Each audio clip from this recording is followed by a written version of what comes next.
Français, chères Françaises, mes chers compatriotes de Corse et d'Outre-mer, chers élus de France. En tant que présidente des souverainistes et candidate à l'élection présidentielle de 2022, je souhaite vous dire que j'avance dans la collecte de mes 500 parrainages.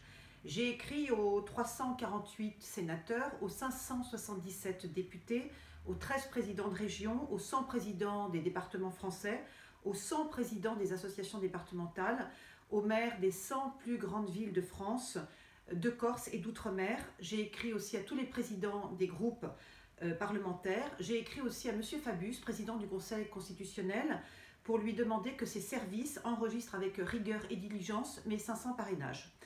Je tiens à vous annoncer qu'il se peut qu'Emmanuel Macron ne se présente pas à l'élection présidentielle d'avril 2022, car ses ambitions sont ailleurs. Elles sont en Europe, hors de France. Cela tombe bien parce que je cherche un parti ami qui puisse financer ma campagne d'affichage, mes bulletins de vote et mon futur meeting politique à Paris et à Marseille, ma ville natale. Je sais que ces équipes s'ennuient et j'ai proposé de les prendre à mon service, au service de mon mouvement politique, les souverainistes. Et je leur ai aussi promis de mettre en œuvre les réformes économiques que Emmanuel Macron n'a pas pu mettre en œuvre en raison de la crise du Covid-19, mais en utilisant une toute autre méthode que la sienne, c'est-à-dire une méthode fondée sur la diplomatie, une méthode fondée sur la déférence, une méthode fondée sur l'écoute et le dialogue. Voilà, je veux aussi que ma campagne présidentielle soit la moins coûteuse de la Ve République. Je tiens aussi à vous dire que j'ai proposé à Arnaud Montebourg, qui a renoncé à être candidat, un poste de ministre d'État si je suis élue présidente de la République française en avril prochain, parce qu'il est un souverainiste de gauche, mais il a quitté le Parti socialiste. Il est défenseur comme moi du Made in France et son expérience d'entrepreneur est un gage de compétences. Nous partageons d'ailleurs la même conception du souverainisme économique, qui n'est qu'en fait qu'un gaullisme social. Voilà, qu'est-ce que le gaullisme social? Eh bien, De Gaulle savait que l'on ne peut pas laisser l'économie de marché fonctionner toute seule, sans régulation, sans amortisseur, sans garde-fou. Et l'État régalien et stratège, que j'appelle de mes voeux, doit défendre nos entreprises tricolores contre la concurrence déloyale, contre les multinationales, contre le libre-échange mortifère qui considère que tout peut s'acheter, tout peut se vendre, tout peut se louer, même un ventre de mère porteuse dans le cadre d'une GPA. J'invite donc tous les candidats à l'élection présidentielle à faire comme M. Montebourg, à renoncer à être candidat, qu'ils se retirent, qu'ils se rangent, tous unis derrière la bannière des souverainistes, derrière le drapeau des souverainistes. Ce drapeau est aisément reconnaissable, il est bleu, blanc, rouge, orné d'une magnifique croix de Lorraine. La croix de Sainte Jeanne d'Arc. C'est le drapeau de la résistance française, c'est aussi le drapeau de Charles de Gaulle, et c'est le drapeau qui défend l'union des souverainistes, qu'ils soient de gauche ou de droite. Mon souverainisme est la meilleure alternative au progressisme, qui a révélé, malgré ses bonnes intentions de départ, eh bien, son inefficacité politique, économique, sanitaire, financière et sécuritaire durant 5 ans. Mon souverainisme mettra fin à la tyrannie sanitaire. Le masque, le test PCR, le vaccin anti-Covid, le pass vaccinal seront interdits dès que je serai élue présidente de la République française. Mon souverainisme défend sur le plan spirituel l'Europe chrétienne, la France chrétienne, l'inscription des racines chrétiennes de la France dans la Constitution française. Mon souverainisme défend sur le plan institutionnel le respect de l'état de droit, le respect du peuple souverain, la légalisation du RIC, du référendum d'initiative citoyenne cher aux Gilets jaunes, la défense du Frexit juridique et la sortie de la CEDH et de la Cour de justice européenne. Sur le plan économique, mon souverainisme défend la baisse massive des impôts et de la TVA, la suppression des charges sociales et patronales sur l'ensemble des salaires, la retraite à 64 ans, parce que l'espérance de vie en France est élevée, 79 ans pour les hommes, 85 ans Pour les femmes, donc nous pouvons effectivement travailler plus, sauf bien sûr la retraite à 60 ans pour les personnes ayant travaillé dans des métiers à forte pénibilité, pour les parents de 3 enfants et plus, et tous ceux bien sûr qui ont travaillé tôt et obtenu leurs 40 années d'annuité. Mon souverainisme défend la reconquête de notre souveraineté industrielle, agricole, énergétique, alimentaire, la nationalisation de nos anciennes entreprises publiques qui travaillent dans l'eau, le gaz, l'électricité, la poste, les TGV, qui doivent redevenir des monopoles publics afin de maintenir des prix bas et réglementés. Mon souverainisme défend l'accès à la propriété privée pour tous et pour toutes, et qui sera facilité grâce à des prêts immobiliers plafonnés à 1%. L'usure, contraire à nos valeurs chrétiennes, sera interdite en France. La loi SRU, d'inspiration communiste, qui est à l'origine de l'enlaidissement de nos banlieues, sera abrogée, et le repos dominical sera sacralisé, et donc toutes les entreprises seront fermées le dimanche, hormis bien sûr les urgences hospitalières, les commissariats de police, les boulangeries et les pharmacies de garde. Bien sûr, il peut y avoir des exceptions et tout cela devra être négocié avec les partenaires sociaux. Sur le plan sécuritaire, je défends la fin du droit du sol, la fin de l'immigration non européenne, en particulier islamique, la fin du regroupement familial, la fermeture de toutes les mosquées salafistes, la déchéance de nationalité pour les étrangers ou les binationaux d'origine étrangère, l'interdiction des abattages rituels. Je rappelle que M. Darmanin a accordé en 2021 270 000 titres de séjour à des émigrés majoritairement d'origine maghrébine. Les flux migratoires n'ont jamais été aussi importants durant ce quinquennat et 67% des Français, comme moi d'ailleurs, adhèrent à la thèse du grand remplacement et du grand déclassement, et ils ont bien raison. Sur le plan énergétique, je défends le maintien de l'industrie nucléaire et de ses 220 000 emplois et le démantèlement des 9 000 éoliennes qui enlaidissent nos rivages et nos campagnes. Voilà, je considère que les écologistes sont fous, sont totalement fous. Avec leur attachement aux éoliennes. Il faut savoir que pour remplacer, je dirais, la centrale nucléaire de Fessenheim, il faudrait 3000 éoliennes. Donc leur discours dramatique sur le catastrophisme écologique est une idéologie mensongère et mortifère. Quant à la gauche, bobo, bourgeoise bohème, elle n'a aucune leçon d'humanité ni d'humanisme à me donner. Mes valeurs chrétiennes, la droiture, l'éthique, le courage, la défense des plus pauvres, la lutte contre les oligarchies qui détiennent tous les pouvoirs, sont largement au-dessus, je dirais, de celles revendiquées par les socialistes français qui ont trahi depuis des décennies la classe ouvrière au profit des communautés, des minorités indigénistes ou gays. Et je considère que la social-démocratie et le collectivisme marxiste sont des leurs politiques et économiques. La candidate du peuple français, la candidate du peuple souverain, la candidate des plus pauvres, c'est moi, Agnès Sirigueli, la présidente des souverainistes. Et ce n'est ni le Parti socialiste, ni le Parti communiste, ni le Parti écologiste, ni même le Parti des insoumis, qui ont tous validé, en portant le masque d'ailleurs et en ayant aussi leur passe sanitaire, les mesures les plus liberticides du gouvernement Castex, le masque, le test, le vaccin anti-Covid, le passe sanitaire, et qui donc défendent les intérêts de la gauche caviar à laquelle ils appartiennent tous. Avec moi, je m'y engage formellement, la pauvreté sera éradiquée en 5 ans. Les 300 000 SDF, dont 500 meurent dans la rue chaque année, en France, auront un toit. Et j'imposerai que chaque ville de plus de 100 000 habitants leur propose un studio modeste de 20 mètres carrés au prix de 200 € par mois et que ces villes leur obtiennent le RSA, voilà, pour leur permettre de se réintégrer dans notre République. Si je suis élue président de la République française, je supprimerai les charges sociales et patronales sur l'ensemble des salaires. Je maintiendrai les 35 heures hebdomadaires, mais qui veut travailler plus gagnera plus et toutes les heures supplémentaires seront entièrement défiscalisées. Les classes moyennes verront donc leur pouvoir d'achat augmenter de plus de 15%. Ma politique à l'égard de la jeunesse est extraordinaire.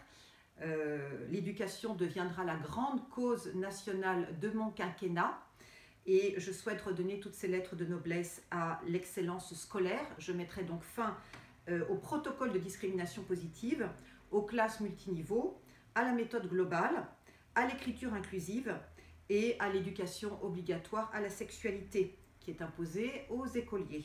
Le collège unique sera conforté, je pense que c'est une excellente mesure, et les lycées de prestige, que ce soit le lycée Henri IV ou le lycée Louis le Grand, maintiendront leur recrutement sélectif car nous avons besoin en France d'élites littéraires, d'élites économiques et d'élites scientifiques. L'apprentissage sera valorisé, il y a aujourd'hui 700 000 apprentis, nous pouvons aller jusqu'à 1 million d'apprentis et le baccalauréat retrouvera ses 4 filières anciennes, c'est-à-dire la filière littéraire, la filière économique, la filière scientifique et la filière technologique abusivement supprimée par le ministre de l'Éducation nationale. Je veux que la France, dans 5 ans, en 2027, soit en tête du classement PISA.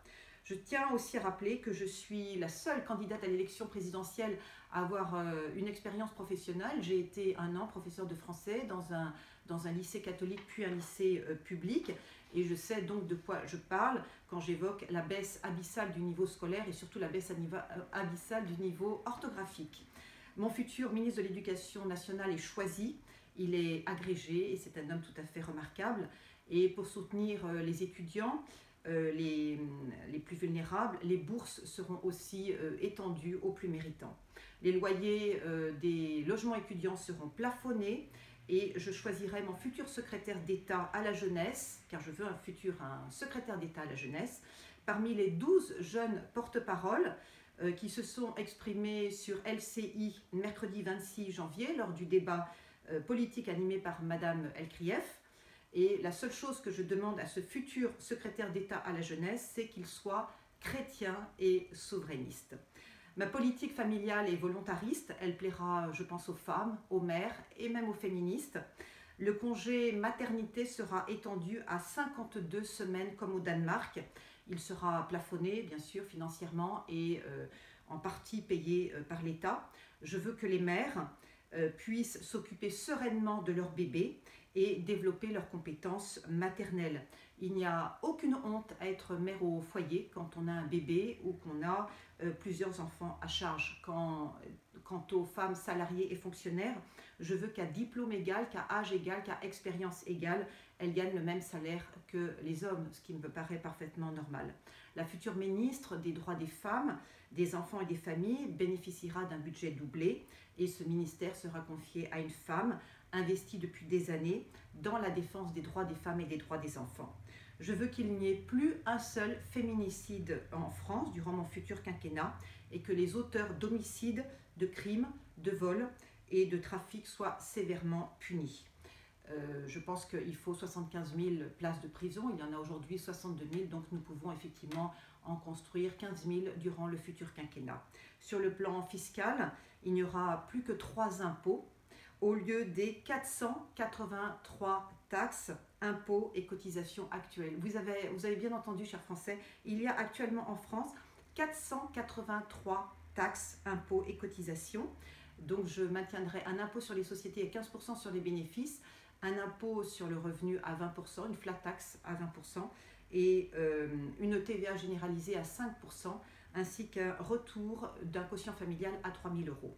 La taxe d'habitation sera remise à jour, elle sera universelle et modeste, vraiment modeste, mais c'est le seul moyen de savoir combien il y a de ménages en France, car il faut savoir, dans certaines banlieues, certains maires ignorent le nombre de leurs habitants, tant il y a de clandestins, et donc ce n'est pas normal.